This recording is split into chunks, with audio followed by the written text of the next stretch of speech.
Opozita ka zhvilluar protestën e 8 kombëtare, e programuar si një protestë marshim pa fjalime. Demokratët mbetën të bllokuar në bulevardin Dëshmorët e Kombit sapo kaluan ish Hotel Dajtin.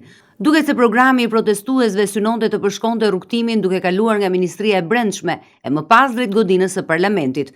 Por ky plan u bllokua nga policia e cila vendosi kordonin duke i sprapsur protestuesit me ujë dhe gaz lotësjellës. Nuk munguan dhe konfrontimet fizike apo hedhjet e molotovëve, por protesta u mbyll pa incidente të rënda. Kreu i Demokratëve Sali Berisha, i pajisur me maska antigaz dhe mushama, ka qëndruar deri në fund të protestës, ku jo në pak raste ishte në shënjestër të autobotit me ujë. Tubimi pavarësisht rreshjeve të shiut nisi i qetë, ndërsa u evituan fjalimet politike. 7 persona janë proceduar penalisht pas protestës, ku mbetën të lënduar 3 punonjës policie. Burime nga policia bëjnë me dije se mes personave të proceduar penalisht është edhe deputeti demokrat Klevis Belliu, i akuzuar për veprën penale, organizimi dhe pjesëmarrja në grumbullime dhe manifestime të palishme. 6 protestuesit e tjerë do të hetohen për veprat penale, kundërshtimi punonjësit të rendit publik, goditja për shkak të detyrës dhe prishja e rendit dhe qetësisë publike. 3 punonjësit e policisë të cilët mbetën të plagosur u dërguan në spitalin ushtarak jashtë rrezikut për jetën. I lënduar mbeti edhe një protestues. Gjatë tubimit, policia sekuestroi një molotov, lëndë piroteknike dhe sende të forta.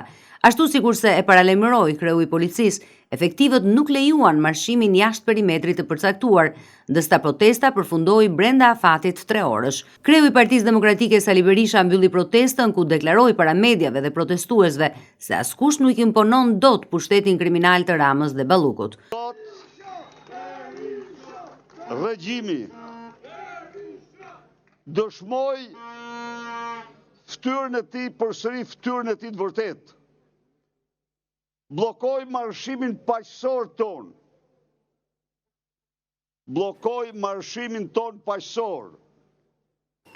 E garantoj se do ketë të gjithë përgjegjësitë që meriton.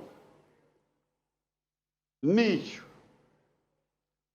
nuk ka polici në botë që mund një popull kryegritës ta harrojnë kur.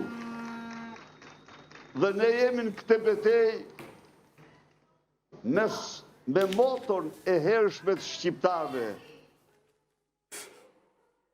Ja të vdesim, ja të rrojmë për liri.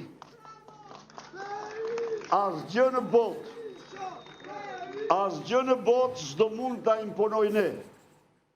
Të pranojmë pushtetin e hajdutëve dhe kriminalëve si Edi Rama. Të pranojmë pushtetin e një lubie të vërtet të shqiptarëve.